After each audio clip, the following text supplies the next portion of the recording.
That specific name? Says the tutorial tester. He's surprised while a boy approaches. He was about to say something about the test, but the second the goblins spawned, a figure passed and beheaded both creatures in a single strike. Hyuga was confused. Who's that guy? See, today is the player qualification tutorial day, and until now he's unimpressed with every single attendance. They all suffer too much to kill some mere goblins and can't barely hold on. A 2 versus 1. This guy is even scared of going to the next stage and decides to quit. The best until now reached the round 20, which is okay. So what the hell is this? Why, in a minute he's seeing a sea of dead monsters. The boy keeps advancing rounds faster than even he could follow. His cuts are too sharp and his movements too skilled. Something beyond a master swordsman. Test 49 came and the ground shook, the floor began to crack. But before we have to understand who is this boy. He used to run the strongest team and being the rank 1 guild master. So why is everyone dead on ground while he's barely being able to hold on and it's about to die? He's been friend with this blonde guy called Kyojo for the past 10 years,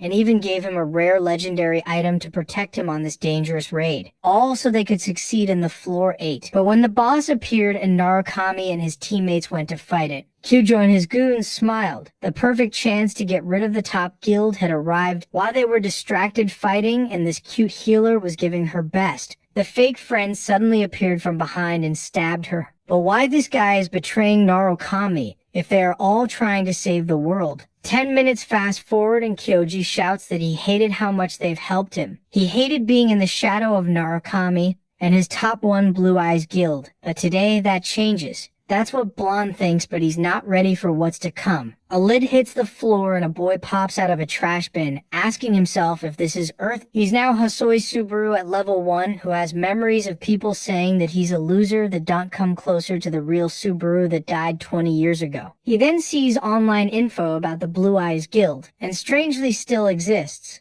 And people are saying to carry his past will, then one saying to carry it is none other than Kyojo himself. The revenge target is obvious, but he's just a level 1, while this guy has all his past power plus 20 extras years of leveling and farming. He promises that he will make this bastard remember who's the real top 1. But how is he going to fight the guy that now owns the Hunter world? The envy of Blonde has its roots. In the final battle, when the boss used its first roar strike, Narukami was able to stop it with a single strike. While his companions drowned him in praises, Kyojo envy at the side only grew stronger. That day and moment he stabbed the healer and smiled on her death, Subaru was being attacked by the boss. It felt as if Kyojo was attacking out of anger, but if we roll back, we discover that that same guy used B in Narukami's team. But he left it saying that he had a new plan to become stronger. The plan was killing him. So now we're back and the question is how a level 1 is going to kill the strongest guy on Earth. Plan A was to find some info on the old players of Blue Eyes. So he went to his own memorial while everyone prayed with their Subaru's mask on. He saw a glowing flower above the casket. He rushed, grabbed it, and recognized that this was one of his old teammates' skill. In the day of the last battle, he used a cyclone skill to push the bodies of friends away. So maybe that had a chance to survive. But if they are alive after all this, are they still truly his allies? With no power, rushing things is the worst option. So before any contact, he need to get his strength back. Sword in hands, cause in 2 days the player qualification tutorial will begin. The good part of Kyojo being alive is that he can be killed, eventually. Now we're back at the test day. The moment he achieved the step 49, the place trembled, the floor crackled. Hyuga shouted for him to run. Was he thinking he was Narukami Subaru for some reason? The Goblin King spawned furious seeing the sea of green bodies. Baldi asked for him to forfeit, and the boss advanced. Hosoi dropped his sword, grabbed iron nails from a mace at the floor and hurled them directly at the boss' eyes. The creature staggered back, and the moment it struck down, Hosoi sidestepped. Plus precision came from training with this goth babe. If that was my trainer partner, I would also be that precise. One to the jugular and multiple to the body. The unbeatable king was already exhausted, and like nothing it fell face first to the ground. Hosoi casually grabbed his sword and finished him off. He was the first one to defeat the Goblin King and clear step 50. However, Subaru was very worried about having such a monster in the tutorial. Anyway, the boy began to level up like crazy and also gain access to the tutorial shop. He had 2,500 credit points, but it was his first time seeing the shop. He had several things he could buy with the current money. and some things were really good. For example, the nameless demon sword that cost 1,000 points. Subaru felt like buying it, but its special ability drained his life. Another sword was the sacred sword Miranda, which cost 1,400 points. Since this one relieved fatigue, it was a better choice than just focusing on destructive power. However, Subaru knew that neither choice would be good if he didn't think more. Anyway, he was surprised because he was deciding between two, but saw that there were more things. He could also buy the appearance bet, which cost 1,400, but removed the bad effects of items and abilities. Seeing this, he didn't think twice about buying it, and along with the bet, he bought the demon sword, since he wouldn't lose life anymore. Subaru was quite satisfied with the choice he made. The bald man understood the logic of the purchase, but commented that he still didn't understand one thing. He asked why Subaru bought the bet, because it could be useless in the future. Then, Subaru questioned whether he really needed to share everything he thought, and, naturally, Hager felt a bit disrespected. In any case, the bald man accepted to let it go this time and acknowledged that he had nothing. In the end, Subaru only thought that he didn't expect the kid to become an instructor.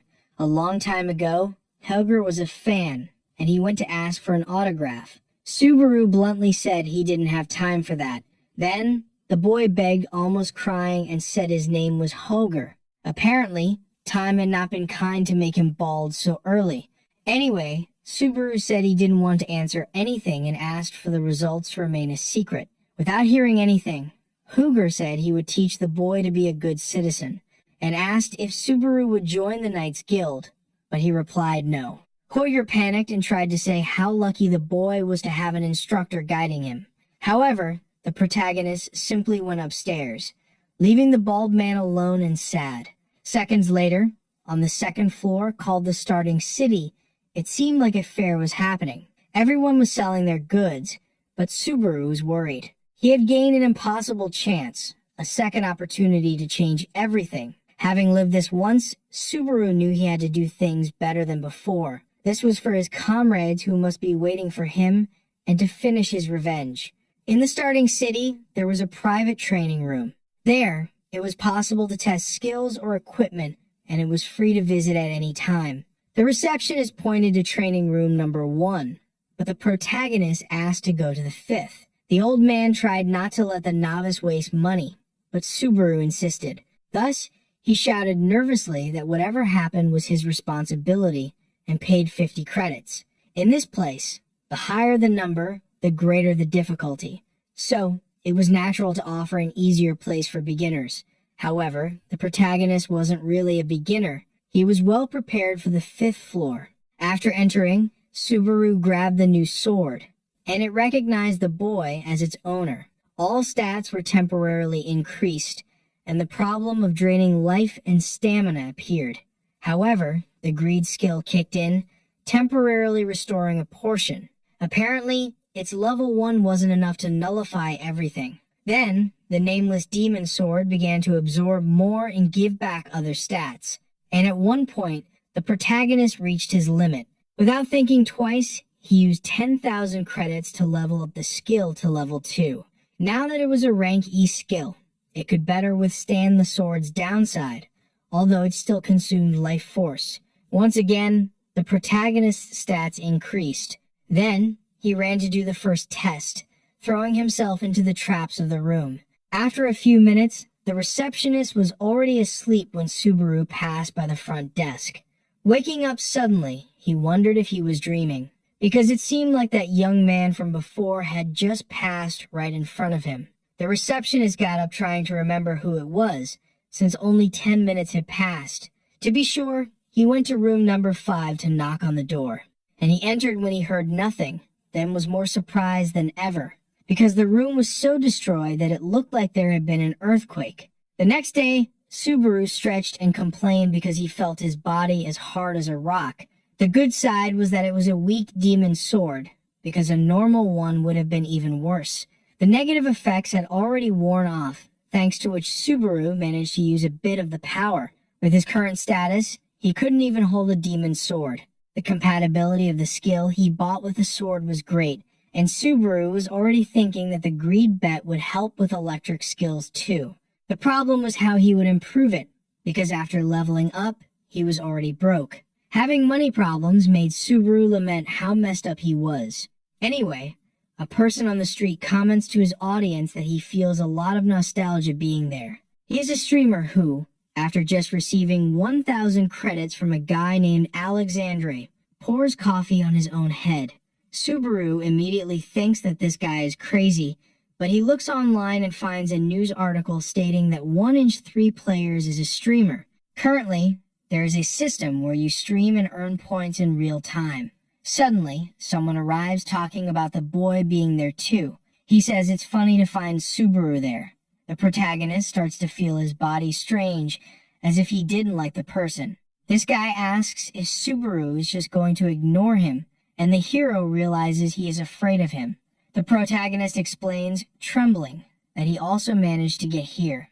Then the guy sits down saying he is screwed because a loser like him managed to pass the tutorial. He confessed that he was hoping Subaru would die to the goblins. Before waking up in the trash, the true owner of this body was being bullied. Isaac said he did this because he was trash. He said the boy's name annoyed him and that he couldn't even do what he asked. Subaru said the credits he earned weren't enough to do it. However, he got kicked in the stomach when he tried to talk. He also ripped open a food bag and told the boy to live there in the dump because if he left, he would learn a good lesson. These memories made the hero understand why he was inside a trash can. Anyway, Isaac starts bragging that he made it to level 20 and that he is Reinhardt's son. He also says he learned a rank B skill, which is the maximum you can get in the tutorial. So Subaru just compliments the boy and warns that he is leaving. But in this case, the blonde asks the hero to take advantage of him, leaving to buy a coffee and some snacks for him. Since Subaru doesn't respond, he starts to get furious. He asks, almost exploding with rage, if the boy has gone crazy for not obeying right away. However, it wasn't like Subaru had any credits left. Anyway, Isaac tells him to sit down. But the hero really didn't want to waste time avenging the body's owner. He was going to leave without causing problems, but the blonde grabbed the protagonist by the arm. Isaac angrily asks if Subaru wants to find out what he does when disrespected. But the protagonist responds in kind, telling him to let go if he wants to live. The blonde says, almost bursting with hatred, that Subaru can't be so full of himself. Subaru just thinks he can't create a scene in front of all these people. But suddenly, the blonde starts laughing uncontrollably. He asks if the protagonist is scared because he knows he is a weakling. He also says that he must have barely escaped dying in the tutorial. But even though he is feeling good, he warns that whenever he wants, he can make him disappear without anyone noticing. Then he leaves, telling his friend to take care, which irritates Subaru for still being called a friend by Isaac. It is said that there are 2 ways for players to get stronger. The first is by completing challenges. Passing the tower challenges and receiving rewards while continuing to level up makes the player strong. He needs to pay credits, but at least he doesn't die, just loses money and progress. The second method is hunting monsters outside safe zones or clearing special dungeons. It's much faster than challenges, but it's also real, so if you die there, you die in real life. Now Subaru was in the orc dungeon, a pretty dangerous place for players, but he thought it was better to take risks than to advance slowly, because the dangerous also means it gives better rewards. In his player kit device, Subaru checks some news again. A certain Narugami Subaru had 80,000 people live to raid the 4th floor. From the comments, this was already the 8th time he was trying, but seeing someone with such a similar name and wearing his mask irritates Subaru. Out of nowhere, someone sends him 20,000 credits, so the boy thanks them. Apparently, it was possible to send missions to streamers too. 3 other viewers send more missions that are, for example, prove you can do it. Unlike the fraud, the protagonist starts trembling with envy, because, while he was there taking risks, the copy was making money easily. Subaru really gets irritated and continues watching the stream for a few seconds, but he quickly stands up to continue doing what he has to do. He pulls out the sword he carefully stored inside an orc and prepares himself as a whole gang of them starts to arrive. Among them was also the orc general, who was the strongest and the boss. Even without the poison spikes from last time, Subaru claims to have something better. The demon sword absorbs the protagonist's health and boosts his stats. Then he jumps over the smaller ones, saying he doesn't have time for them, and speeds like lightning towards the boss. In 1 second, the protagonist reaches his head, and in the next second, he cuts the monster very well. Thus, he completes the dungeon and, not being foolish, later grabs an ancient mask. Acting like the others would be a good way to make money. So he put on the mask, thinking he would just do what he already knew.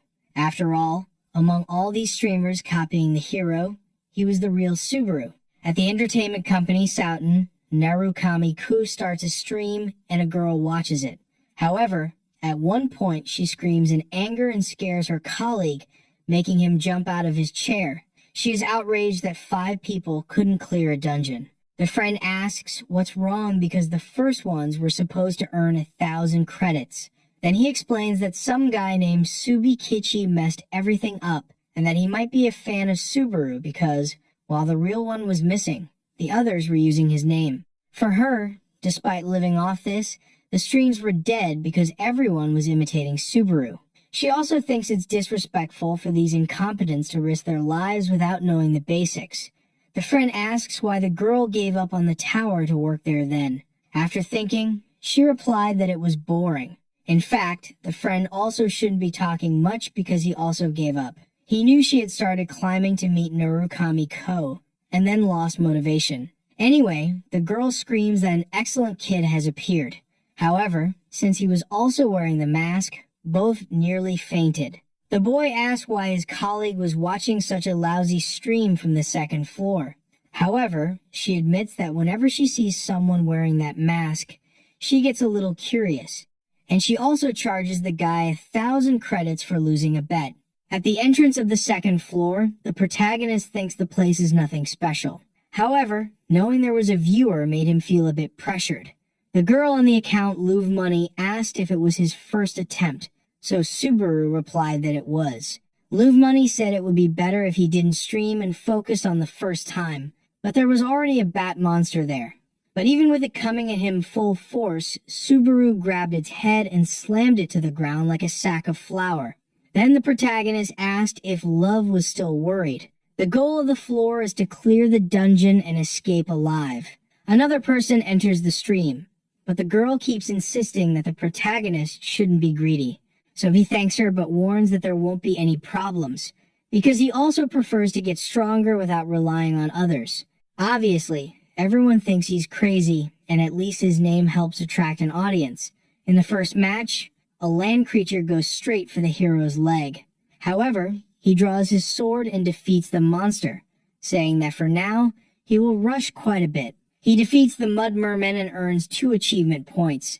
After that merman, several of those giant bats appear flying, but the protagonist cuts them all down with a few swings of his sword. None of the viewers managed to see what just happened. Defeating those bats also gave 2 points, and the merman 4 points. That's why the hero said that if you pay attention to the sound, you could notice how many were coming and from where they were coming. And as the viewers were very surprised, Subaru said he would talk more. It still wasn't enough. He wanted to earn as many achievement points as possible. People were debating whether he was right to be quiet or was about to take a big hit. And it seems that way because the protagonist arrives at a place that looks like the bat's nest. When they notice Subaru there, the chap becomes very worried. But one person leaves a mission of 100 credits to the protagonist if he kills them all.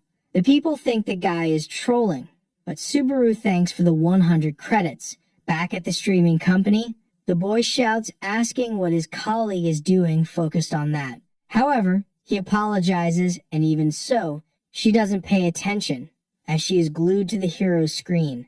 The boy asks what she is so interested in. Then, she warns that something is different. He starts to say that he will pay the debt, but the girl says that's not it. In fact, she had only been paying attention to the protagonist until now.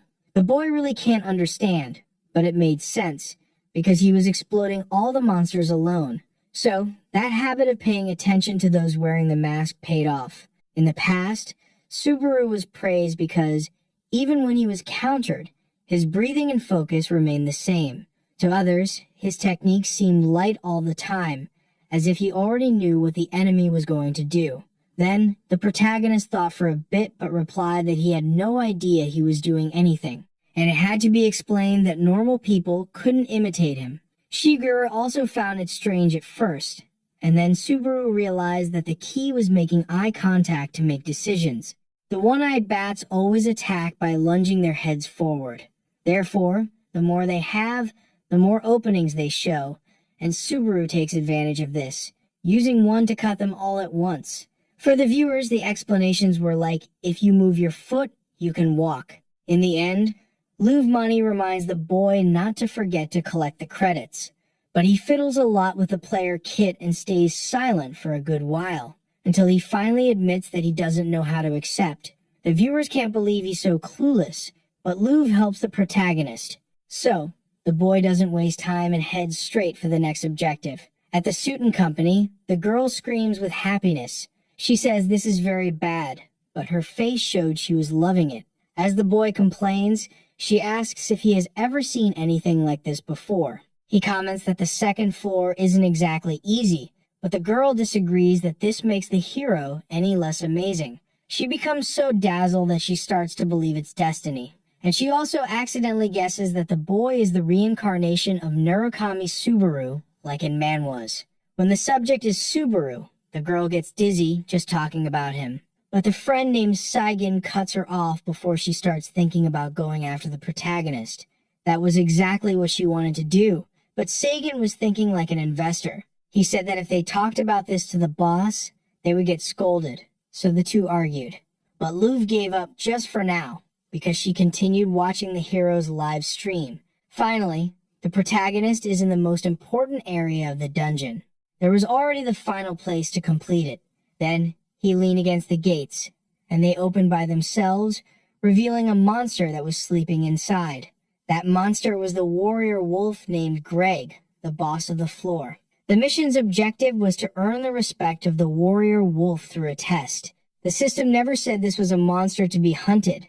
It was a guardian, but someone offered 3,000 credits if he could defeat the wolf. In the protagonist's reality, that amount was quite large, so he became worried. In the end, the monster started to move little by little until it got up from the ground and began to talk to our hero. The first thing the wolf asks is if the protagonist is really alone there. Then, the hero asks him to check if he wants. Greg admits that he finds him interesting and that he smells like a very good warrior. The wolves of the warrior tribe can differentiate scents, and scents that reveal what a person is. Basically, in a second, the wolf gives permission for Subaru to continue advancing. But the hero apologizes and informs him that his objective is Greg, which leaves the wolf quite confused. Subaru explains that he has a mission to kill him, and having sensed the smell, Greg is able to understand. Back at Soughton, the two workers go to talk to the boss. Then the man named John Tail types on the computer and asks about the size of the protagonist's audience. Seigen shyly says it's about 20 people, but Love interrupts and proudly comments that it has already surpassed 30. The boss asks if the two are joking with him. The girl's real name is Hatsuka, and she gets scolded for not bringing someone with potential. The boss believes it would be better for her to become a streamer because she is quite skilled. But the girl simply ignores it and informs that Subaru already has 40 people live. Back in the dungeon, the wolf prepares to defend itself, and the protagonist tries not to think and just act. He pulls out his demon sword and focuses to stay calm, even though it's his first time. The monster leaps to attack the hero with great speed, and he defends himself at the last second. Greg pulls out his sharp claws and tries to slash the boy. He starts to be pushed back, then realizes that the enemy is quite strong. As he was already thinking, defeating him with brute force was impossible. But he had another idea for this and began to focus on dodging for now. Greg praises the protagonist, even though he says he has no chance against him. But the hero strikes the monster's claws at the right moment to make a perfect defense. Unfortunately, he ends up with his back against a wall, so the monster says he had a bit of fun in this fight and tells the boy to say goodbye. When Greg attacked, Subaru focused everything on fleeing beneath the warrior wolf. As he noticed the wolf's attack pattern, he made the monster hit the wall and get stuck so he could attack. Subaru wasted no time and made several cuts on the wolf, until he delivered the final blow that ended the fight. In the end, Greg doesn't mind and praises Subaru's talent once again, then falls defeated to the ground. All of the protagonist's skills level up and he earns 500 achievement points. The chat goes wild, and he also receives the reward of 3,000 credits from the mission. Now, with 3,150 credits and 618 achievement points, the door to the next level opens. But when he enters, a bunch of element option messages appear in front of him. There were about 16, and the number was according to the player's talent. If the protagonist didn't choose the thunder path there, he would have to change his name. So he chose and was teleported to the next level. Back in Suiten, now the game turns and everyone gets as excited as the girl. Hatsuka says there are already 60 people live and that this is not normal. Then the boss agrees that it's impressive because he also defeated the wolf. Still, Subaru was a novice and it was risky to invest in him. But in this case, Hatsuka asked to make a bet with John. She said that if Subaru failed to conquer the thunder, she and her friend would go 5 years without receiving. Seijin shouts immediately that he doesn't agree with this, but John thinks he has nothing to lose. Only Subaru had managed to get the thunder so far, but Hatsuka was confident, so John agrees to hire the hero if he can, while the girl covers her friend's mouth. After choosing his element, the protagonist goes to the start of the thunder path, but when he arrives, someone pushes him away, shouting to be careful. That person barely saves the boy and herself because there was a dangerous giant there with a club. The young man shouts what the protagonist is doing and if he wants to die. Then a system message appears telling him to defeat the giant fragment. No one can understand why such a monster is appearing in this place.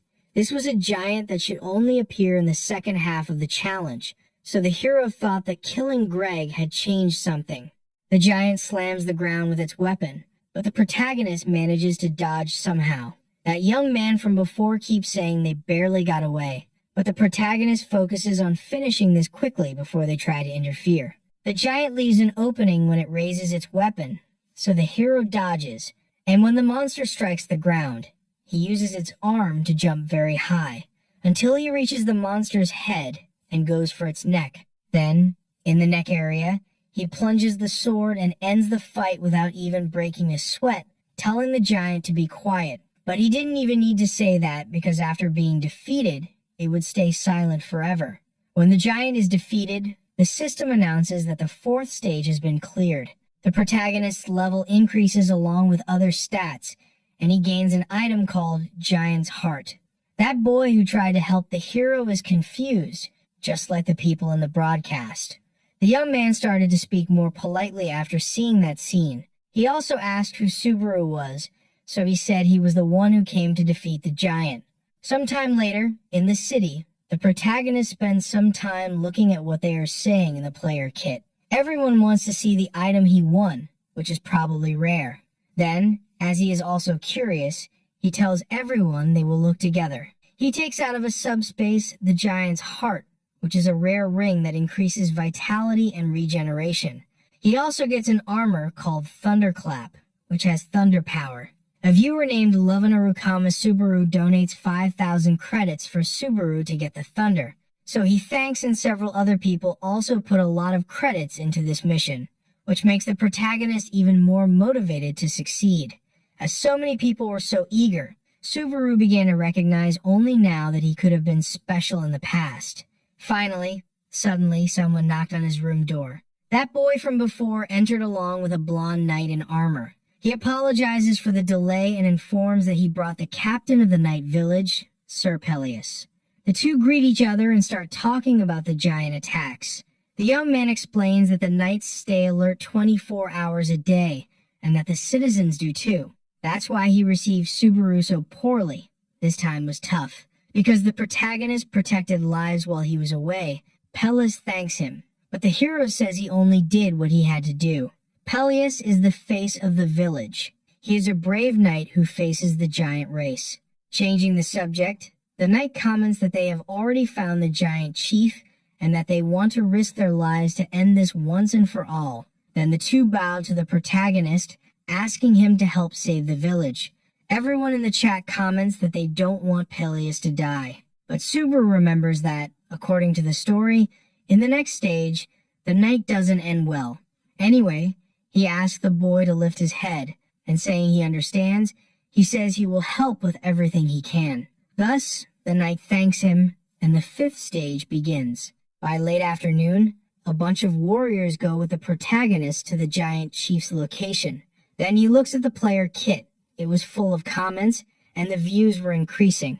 But finally, the knight ordered the group to stop advancing because they could already see the body of a giant lying ahead. And that was the body of the chief of the giants they were after. Peleus agrees to go ahead to draw attention while the hero stays behind. However, the protagonist stops him before he can go do something foolish. Suddenly, the ground starts shaking, making everyone there hold on to avoid falling. Then the hero warns that that thing is already awake. When the monster looks at the group, a bunch of giants emerge from the ground and start chasing them. It's hard to understand why there suddenly is an army there. Peleus feels there's no way to fight back. Then the worst scenario begins as warriors are captured and devoured by those abominations. All of this in front of the others who will be next, with a psychopathic smile on their faces. Peleus shouts immediately for everyone to retreat to the base of the mountain. When the disaster starts, some knights are in shock, and others try to keep their composure. One of them loses his senses because he sees his brother being killed.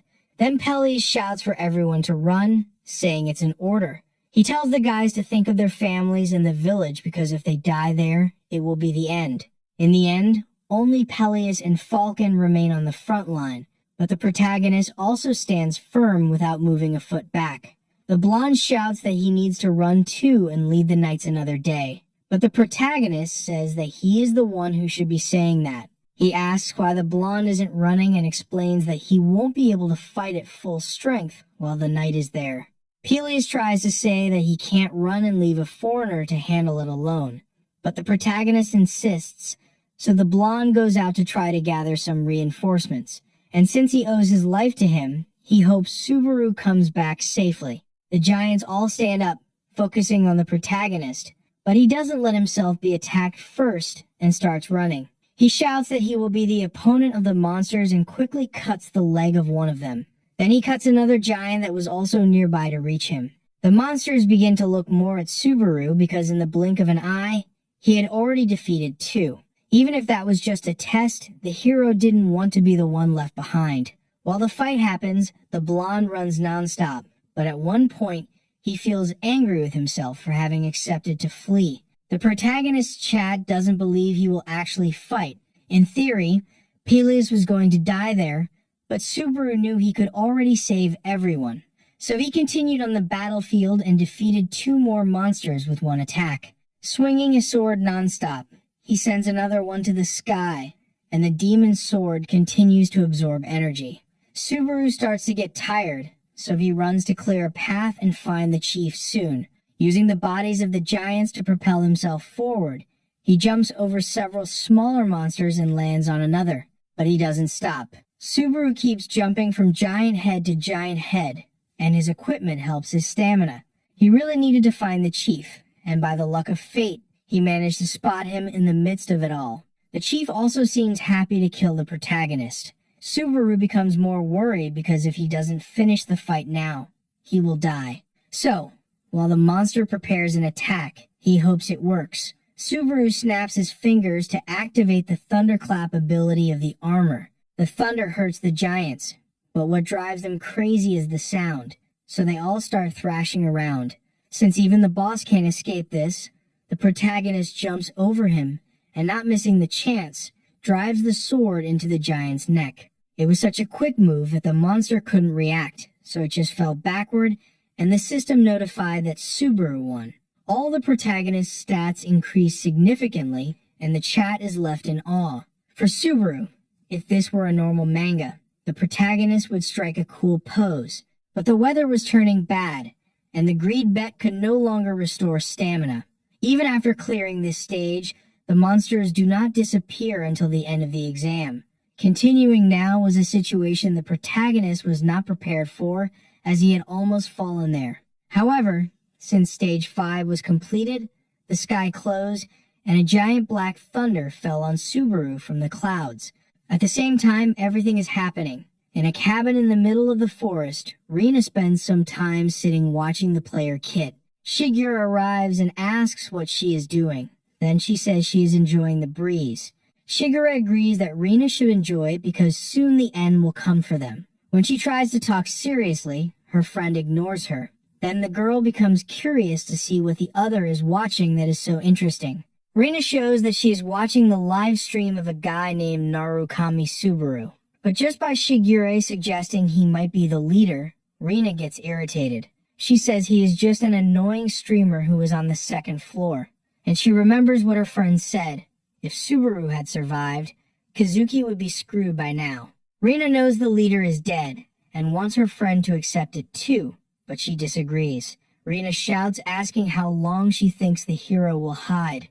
But Shigeru responds by asking the same thing, if they are just going to keep watching too. Rina says she is just killing time watching that live, but is surprised when she looks again.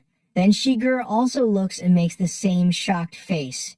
In the test, the protagonist manages to use the thunder element on the giants and also uses electricity on his demon sword.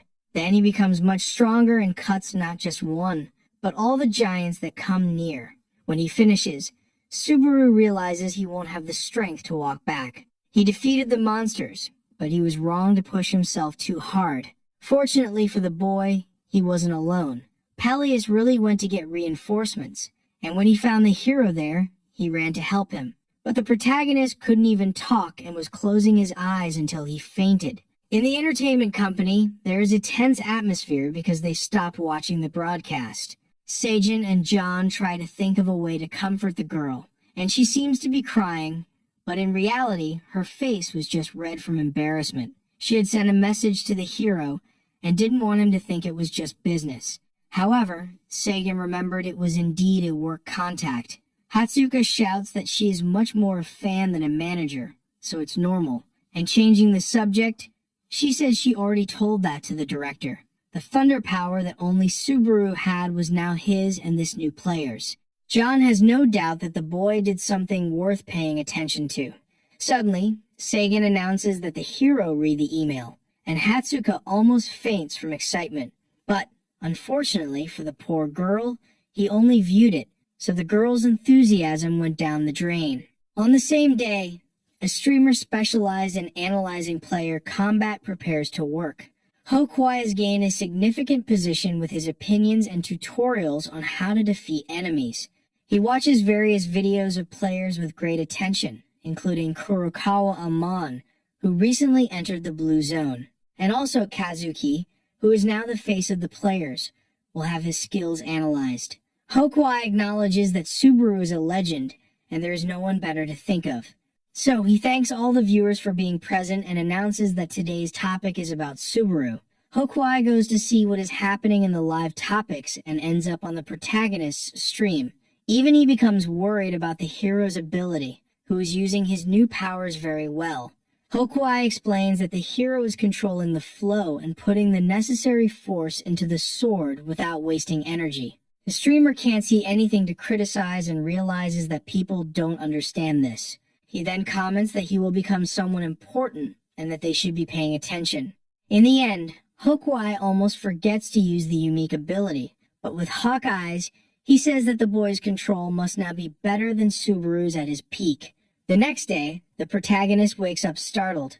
The system warns that stage 6 is still paused and asks if he wants to interrupt the challenge. Even though his fatigue is normal, the hero still feels quite tired. In any case, in the player kit, Subaru notices that his audience has increased while he was sleeping, so he apologizes because he will take some time to rest and ends the broadcast. The protagonist teleports to the waiting room of the challenge and sees a gate ahead. Then another message from Hatsuka arrives, asking him to pay more attention to the proposal. Subaru thinks right away that it's spam, but his face changes when he sees that it was sent by the entertainment company Suiten.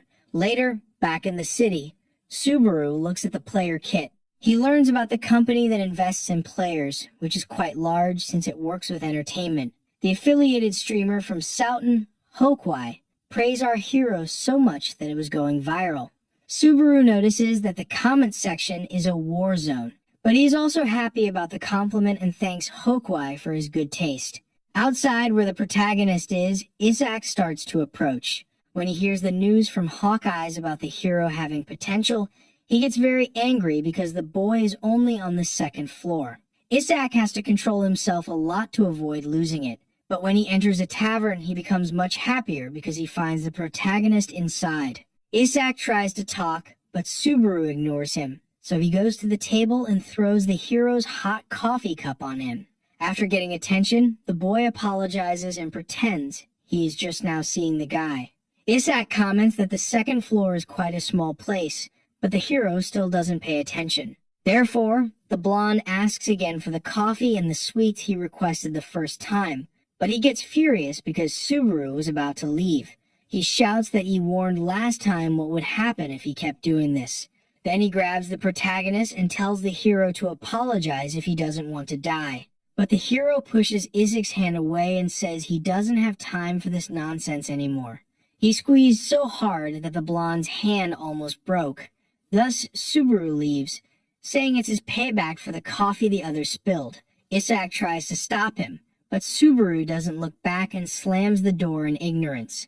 The blonde confessed that he wanted to climb the tower peacefully, but after being treated like trash like that, he changed his mind because he thought he was being too soft.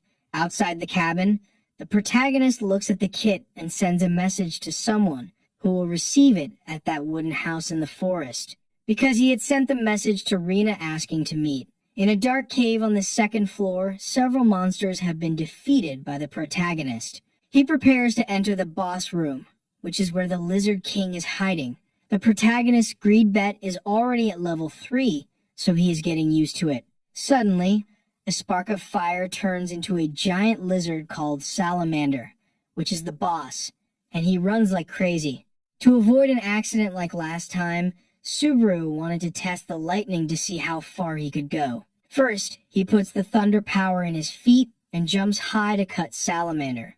Subaru acts like his old body, but the monster unleashes a fire blast to kill the boy before he ascends. Then he puts the thunder power into the demonic sword and cuts the fire, but fatigue rises. Finally, on top of the monster, the protagonist uses all his strength and splits it in two, finishing the dungeon with a foot on its back. At the dungeon exit, the hero sees that his fatigue is decreasing more slowly and that he still has plenty to spend.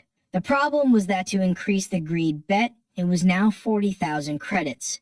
Subaru just wanted someone to show up with a good job for him. But at that moment, a person appeared in the back of the forest calling his name. This person was already laughing at him for trying to level up there and said that, despite having known each other since childhood, he is still very surprised. Subaru says he is persistent, so Isaac quickly states that his patience has limits. And very close to the hero, he comments that he thinks it's better for this to be the last meeting between the two, which makes Subaru curious. Back in the main part of the starting city, the boy with hawk eyes enters a regular wine cellar. Inside, the president of the Sutton Company, John, calls for him to come sit down. The two talk about normal things, like how work is going well, then Hokwai says it's more or less. However, John says that it's normal and that his audience won't just leave for no reason. Anyway, the two quickly get to the main topic, which isn't just having a cup of tea. The president wants to know about the evaluation Hokwai made of the protagonist. So, as he has already said, he repeats that his talent is greater than Subaru's. John doesn't question his friend's intuition and reveals that he intends to hire him as well. For this reason, the hawk-eyed one says that the president has a good eye for business. After hearing his colleague's evaluation, John is sure he should hire Subaru. Then he asks the streamer to collaborate with the protagonist to increase views. Back to the protagonist's fight.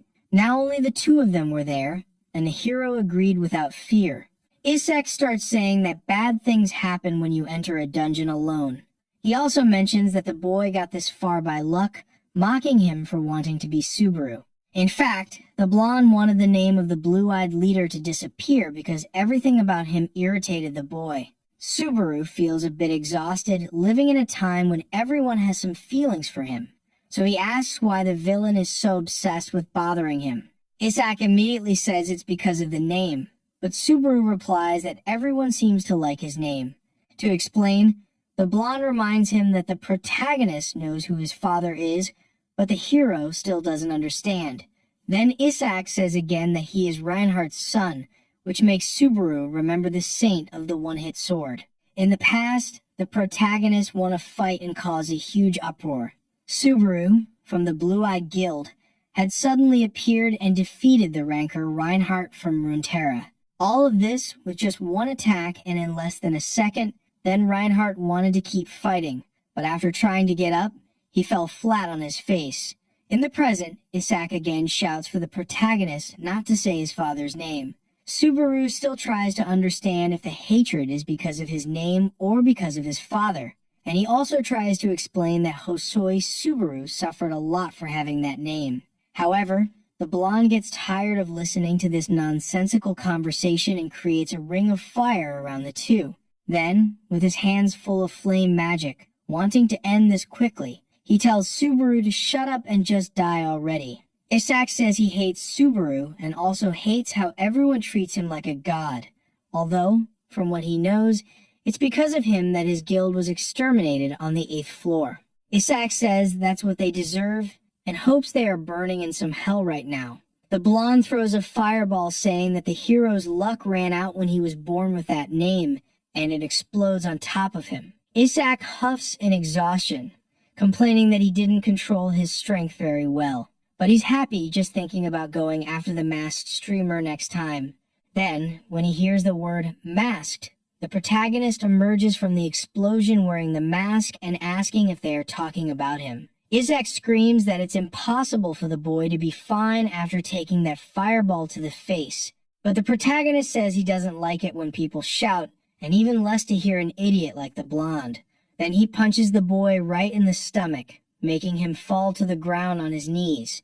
After the hit, Isak can't even speak properly, so the hero mocks his face. Isak can't believe this is happening, so Subaru invites the boy to play a game. He asks his colleague to guess if he is Hosoi Subaru or the masked streamer Narukami Subaru, or maybe even the real Narukami Subaru from the Blue-Eyed Guild.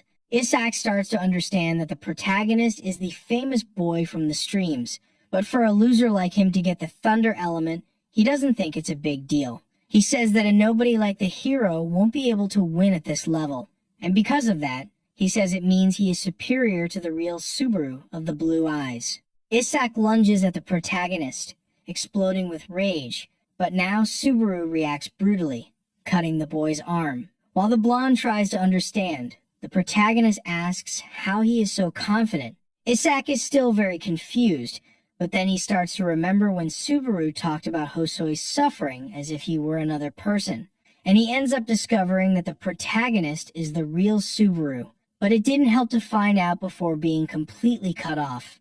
With 2 strikes, the fight was over and the blonde passed out.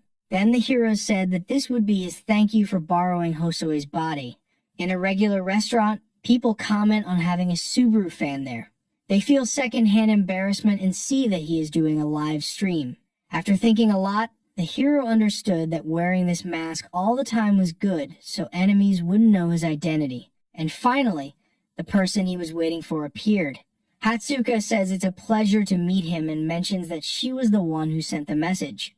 Then she introduces herself but can't help but show that she is embarrassed. The two shake hands with great respect, and the girl sees that the boy looks a lot like the real Subaru, as if he had come back to life and was hiding his face with a mask. Subaru asks if something is wrong, and the girl almost explodes with embarrassment, especially since she remembers that the boss said she had to make a good impression and was already messing up.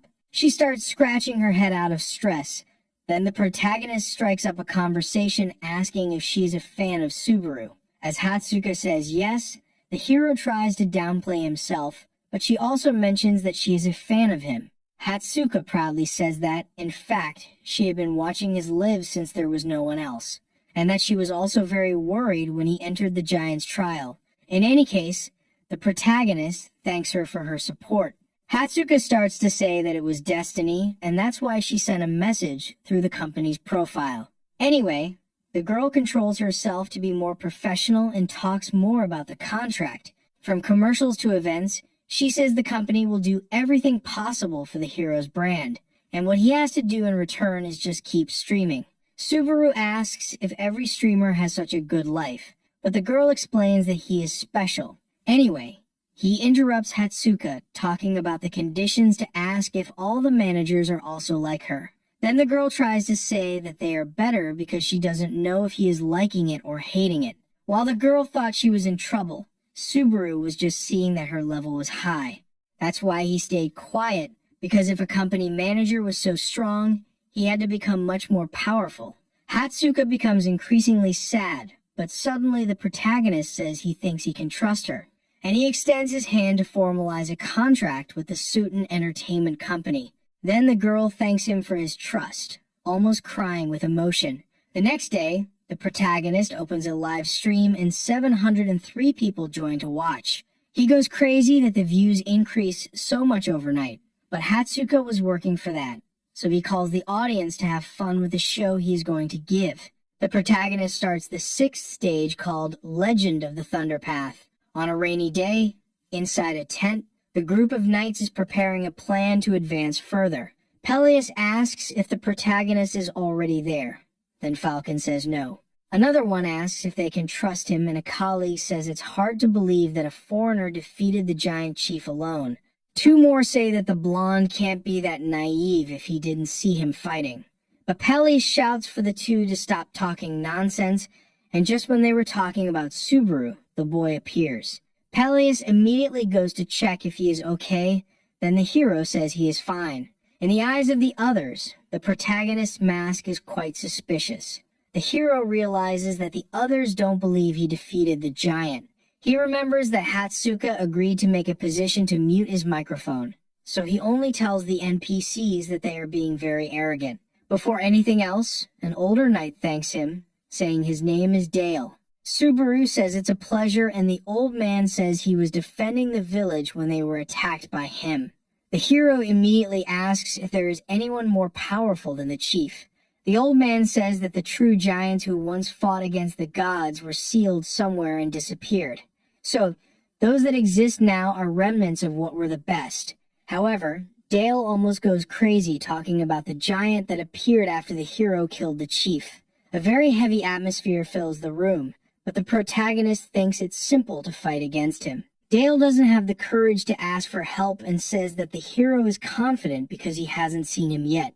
Peleus even shouts at Subaru, saying there is a legend that at the top of the Millennium Mountain, there is a hidden thunder fragment. And the legend also says that the one who must find the fragment is the benefactor of the village. A few days later, another village catches fire, and people run from several giants in despair. The leader of the giants there speaks as if he has seen his son and picks up a knight from the ground. Then, with him in the palm of his hand, he simply crushes him into a pulp and says he will avenge his son with human blood. Subaru is already very close to the chaos and sees the monster in the city after descending the mountain. The chat gets a bit scared because the giant looks like a crazy psychopath. Going back in time, the blonde said it would take 3 days for the giants to arrive and told Subaru to flee if he couldn't find the fragment. So, the hero went to the Millennium Mountain to try to find the power of thunder. But he wasn't afraid because he trusted he could overcome any challenge. The problem was that this catchphrase was the same one he used before, so the chat noticed the reference. Some supporters of the protagonist set missions worth credit for him. Anyway, the young man continues riding his horse until he reaches where the blonde said one of the thunder fragments should be hidden. Our hero stops when a huge stone wall blocks the way, then he starts to search. Peleus said that the fragment was passed down through legends, but he didn't even know what it was. Unfortunately, the blonde also didn't know how to obtain the power, but he was sure that whoever controlled the thunder would be able to defeat the giants. In the human world, Hatsuka shouts to the boss in happiness that she closed a contract. Then, he laughs a lot and says that the girl has finally become a decent person. Hatsuka thanks him but also asks if she wasn't good until now. Anyway, John informs that he met with a hawk-eyed man and hangs up, saying the young man will get in touch. As soon as the work ends, the girl lies on her bed happily to watch the hero's live stream. Watching him on screen and working personally was her dream come true. The girl caught the broadcast just as the protagonist said that catchphrase, but she was surprised instead of anything else, because she found it strange for him to say that so naturally. At the top of the mountain, the protagonist activates the thunder power and everyone thinks he is nervous. The hero made a hole in the stone wall, but he didn't stop. He continues and punches harder, creating an explosion of lightning. Then, he feels happy because he can finally find something important. Everyone in the chat asks what is happening with the hero. Only he was feeling that a thunder power was calling the thunder within his body, and this power is behind the door he just discovered on the mountain. As he moves forward, the chat discusses that the protagonist doesn't have a key to open it. However, he extends his hand, and as soon as he touches the stone, some lightning appears. Then, once again, the protagonist gathers electric power in his hand and clenches his fists to attack. He already knew the secret to open the door, so instead of looking for a key, he simply tried to break it down. When the protagonist's electric power touches the door, it reacts, trembling all over, and like a magic trick, it opens by itself for our hero to enter. Then, he takes a deep breath and walks to face the final challenge, and when he passes through the gates, they lock the boy in until he finishes. In that tent where the protagonist was, everyone continues discussing some strategies. The old man asks if the blonde really thinks the hero will obtain the power of thunder. Then, he says yes without even thinking. Dale says that the leader puts a lot of trust in him, but for Peleus, there was no reason to doubt. Suddenly, a person appears, shouting that everyone will die even if Subaru succeeds. He trembles in fear on his knees and says that the colleagues there don't know the power of the giant they will face. Peleus goes to the boy asking if they should give up then. The blonde really wants to believe in the protagonist because they were saved by him once. However, the boy says it's easy for Peleus to say that when he hasn't seen the monster. Out of nowhere, the tent starts to shake, and things from the tables begin to fall. Then, a knight enters the place shouting that the enemy is here, which takes everyone by surprise because they didn't expect him to arrive so quickly. Inside the cave that the protagonist opened, he walks trying to find what the test wants him to do. Some say it doesn't seem to have anything, and a few mention interesting things, like how thunder can be so fast that it can't be seen. Subaru then starts trying to find something he isn't seeing. He closes his eyes, remembering that the name of the challenge is Thunder Path. The strongest power he was feeling was coming from beneath his feet, so he had an idea. He picks up a stone from the ground and throws it far away with all his strength. As electricity disperses in the air, it becomes invisible to the human eye. But the further it goes, the stronger it gets. Then, the protagonist's stone is destroyed a few steps ahead. Even knowing it's a test, the only choice he has is to keep moving forward. Then, the hero thinks it must be some kind of cruel endurance challenge, where if he can't pass, he will die. Several people give missions to the protagonist, and some tell him to stop to avoid dying. But he thanks them and continues on. In the forest cabin, while preparing dinner, Shigura looks at the player Kit with great attention, so much so that when Rina appears, she jumps from her chair in fright. Rina is startled too, then asks if her friend was watching something suspicious. Obviously, Shiguri says no, and that she's just a bit tired. Rina, in turn, teases her by saying that hair usually grows more on perverts. In fact, since she was banned from watching streams, the girl had been bored. But Rina became curious because it seemed like she was being kicked off the couch. Shigura gets so anxious that she yells a lot at her friend. She tells the girl to rest somewhere else and to stop meddling in everything she does while turning off the kit's sound. Anyway, Rina feels uncomfortable there and gets up from the couch to leave. Since she crossed the line, the friend says the other can stay a bit longer and eat, but Rina slams the door in Shigure's face in anger.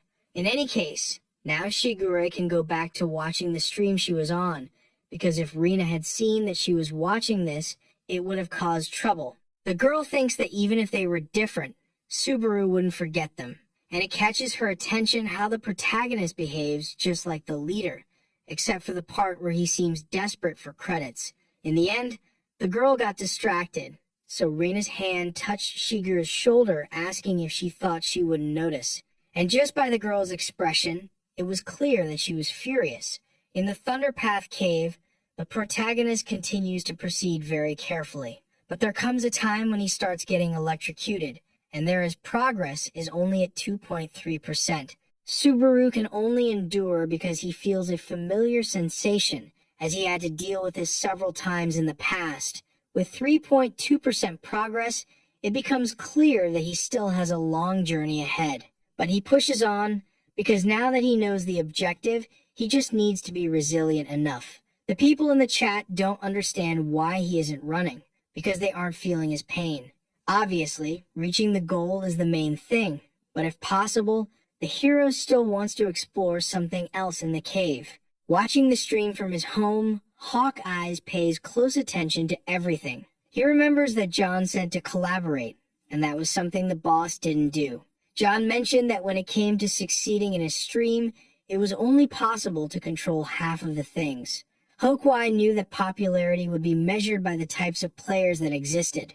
Subaru's stream felt less like a veteran talking to fans and more like a calm vlog. Narukami was still a beginner streamer, so Hawkeye just needed to do what he knew. This was a chance to ride a meteor coming at high speed, and make him a shining star in the sky. People said that Hawkeye stayed in the analyses because he didn't have the confidence to climb the tower. But the truth was that, like everyone else, he also wanted to reach for the stars. For a moment, he began to dream of being like Subaru and lost a bit of focus on the stream. He gets scared and quickly goes back to work, but sees that he missed something very important. Back to the protagonist's stream. He is still walking, but the closer he gets to the end, the more injuries he has. Subaru doesn't stop or complains of pain. Instead, he walks and endures everything in silence. It is said that the most powerful lightning is the one that penetrates deepest into the body. Now the hero has walked enough to have electricity within his heart and meridians.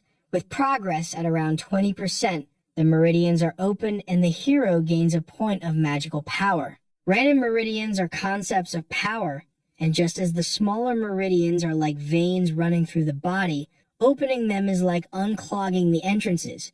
In other words, the power of thunder entered the protagonist's entire body. Hosoi never went through the process of removing the impurities from the meridians, so the hero was improvising. Normally, this is done with a person's own magical power, because using an external power is dangerous and brings excruciating pain. Even while bleeding profusely, the protagonist continues to move toward his goal. Rina feels sad watching this scene at home. She watches in silence. As a player, the girl knows what the hero is doing, but she doesn't know the reason. While moving his body, he is basically sucking in external power instead of his own magic. Everyone knows that the pain is immense and that usually a person faints immediately. Even though death in the exam isn't a reality, the pain is real. So the girl almost cries, wanting to know why he is going so far. With 50% progress, the opening of the smaller meridians is more or less complete. Therefore, the hero realizes he made a mistake. He was feeling so bad that he thought he was going to die and fail. In the past, Subaru often said that there was no challenge that couldn't be overcome. That was how he motivated his teammates, because in the end, he always won. But now he was regretting everything. For the hero, if he hadn't spoken with such arrogance, maybe none of them would have died with him. To make matters worse, Subaru remembers that the last words he heard from the blonde were about being arrogant. All of this was his fault, and he kept walking as far as he could. But eventually, the hero falls face first to the ground and can no longer even move his arms properly. After fainting, the protagonist wakes up in a green field with his old body and unsure of where he is. But when he turns around, he sees all his companions having some sort of picnic and is shocked. Shuhei, Sauda, Kei, Iori, Shigure, and Rena are all there together. So, despite it seeming very much like a dream, he runs to his friends. When he gets very close, Subaru starts to cry because everything feels so real. He laughs and says he had a terrible dream and wants to tell his companions, but his friends respond by accusing the hero of causing their deaths. Subaru becomes desperate, and the girl who was stabbed by the blonde asks why he didn't protect them after boasting so much about being good. A kind of red fire transforms the picnic's campfire. Subaru tries to scream and explain himself, but his friends turn into unrecognizable, vengeful souls. The hero screams even louder, begging his companions not to leave him alone, and he becomes so desperate that he kneels on the ground and pleads, but an explosion ends everything. Back in the real world, Subaru wakes up realizing he went through a hallucination.